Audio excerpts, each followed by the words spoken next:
इस वक्त संकेत सही हैं ग्लोबल मार्केट से, लेकिन आज भारतीय बाजारों के लिए सेटअप कैसा है ये एक बार समझ लेते हैं। शुरुआत करते हैं एफआईएस के आंकड़ों से। और कल हमने देखा कि नेट हल्की बिकवाली का आंकड़ा है 427, माफ कीजिए, खरीदारी हुई है 427 करोड़ की खरीदारी हुई है एफआईएस की तरफ से कैश मार्केट में। और डिम्पी भी आप बता भी रहे थे कि एफआईएस की होल्डिंग बढ़ी है, तो क्या अब यहाँ से कॉन्फिडेंस मिल रहा है, एफआईएस वापस से आने लगे हैं भारतीय बाजारों में?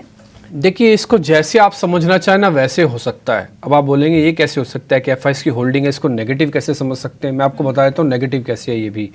देखिए, एफआईएस की होल्डिंग पिछले 3 दिन से बढ़ रही है। ये 25% से बढ़कर 41% तक लॉन्ग हो गए इंडिया के अंदर। लेकिन जब 41% तक लॉन्ग हुए हैं, क्या आपके बाजार ने ब्रेकआउट कर दिया? क्या 23,500 को तोड़ दिया? नहीं, 20% बढ़े हैं पिछले 3 दिन के अंदर, 20 से करीब 20%। आप देखो, उसके बावजूद भी हमने रेंज का ब्रेकआउट नहीं किया। ये इसका नेगेटिविटी है।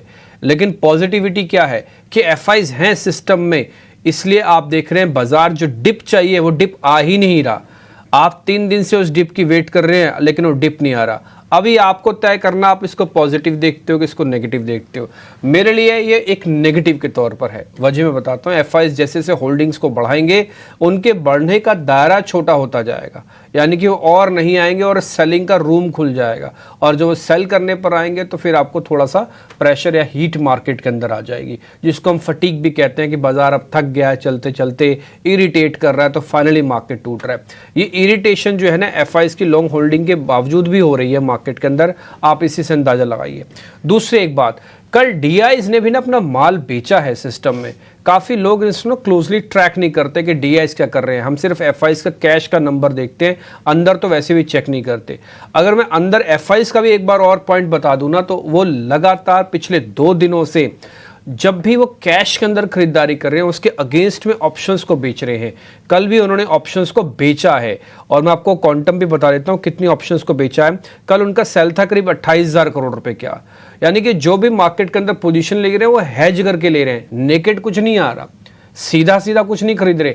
अगर वो सीधा सीधा खरीद लेते तो उड़ा ही देते मार्केट को अब तक, तो ठीक, तो वो भी हेज करके आ रहे हैं। दूसरा, डीआईएस की होल्डिंग घटी है, अब ये घटकर करीब 47% हो गई है 52% से।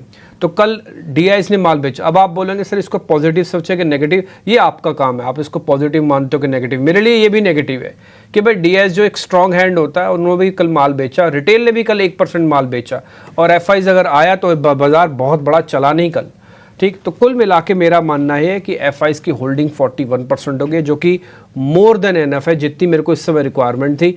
अभी ना तो अर्निंग्स है, ना ही बजट है, ना ही सत्र शुरू हुआ है। आपके पास ट्रिगर्स के नाम पे फेड था, वो भी आपने कल ख़त्म कर दिया, तो अब आपके पास तो ट्रिगर भी नहीं है।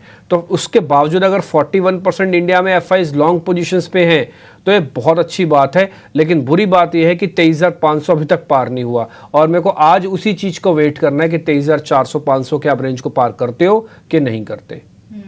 तो एफआईएस की होल्डिंग तो पॉजिटिव दिखाई दे रही है, लेकिन मार्केट पर किस तरह का ये जो नंबर है उसमें कितना असर पड़ेगा ये देखना होगा। तो डिम्पी, जैसा कि हम कल बार बात कर रहे थे कि बाजार में डिप नहीं आया, कॉल वाले पुट वाले दोनों ही परेशान हो रहे थे, और आप एक वर्ड यूज कर रहे थे, इरिटेट कर दिया था कल मार्केट में। आज क्या करें, जो निफ्टी में मौजूदा लॉन्ग या शॉर्ट वाले हैं, क्या स्ट्रैटेजी अपनाएं निफ्टी? देखिए, कल अगर आप 2 चीजें नोटिस कर रहे होंगे तो एक इरिटेशन का लेवल इंडिया विक्स भी था। India VIX back to back घट रहा है, जो आपको एक मोमेंटम देने में कमजोरी पैदा कर रहा है। ये कुछ बीपी की तरह है। अगर आपका बीपी ज़्यादा कम हो जाए या ज़्यादा बढ़ जाए, दोनों केस में प्रॉब्लम होती है, तो आपको एक नॉर्मल बीपी रहना चाहिए। फिलहाल इंडिया विक्स इवेंट्स को सब खत्म कर चुका है। उसको इवेंट का रिएक्शन ही नहीं देना, आप ऐसा समझ लो। आप अगर उसको रिएक्शन देना होता ना, तो कल फेड के पॉइंट ऑफ व्यू से कुछ ना कुछ विक्स को बढ़ा के जाता, यानी कि एंजाइटी को बढ़ा के जाता, नहीं बढ़ा के गया। और अगर आज वैसे भी आप गिफ्ट निफ्टी के पॉइंट ऑफ व्यू से देख रहे हो ना, ये 60-70 पॉइंट हम कई बार देख चुके हैं मार्केट के अंदर। कल भी आपने 70 पॉइंट का ही गैप खोला था। अगर किसी को ट्रस्ट नहीं हो रहा तो जाके चेक कर ले एक बार। तो आप गिफ्ट निफ्टी कितना खुल रहा है ये मैटर नहीं हो रहा है, गिफ्ट निफ्टी के हिसाब से उसके बाद मार्केट में हो रहा है ये मैटर कर रहा है। इंडियन मार्केट को ओपनिंग स्टार्ट तो बहुत अच्छा मिल रहा है, पहला गियर गाड़ी का बहुत अच्छा लग रहा है, लेकिन तीसरे चौथे आते मार्केट की पावर खत्म हो रही है सिस्टम में। तो ये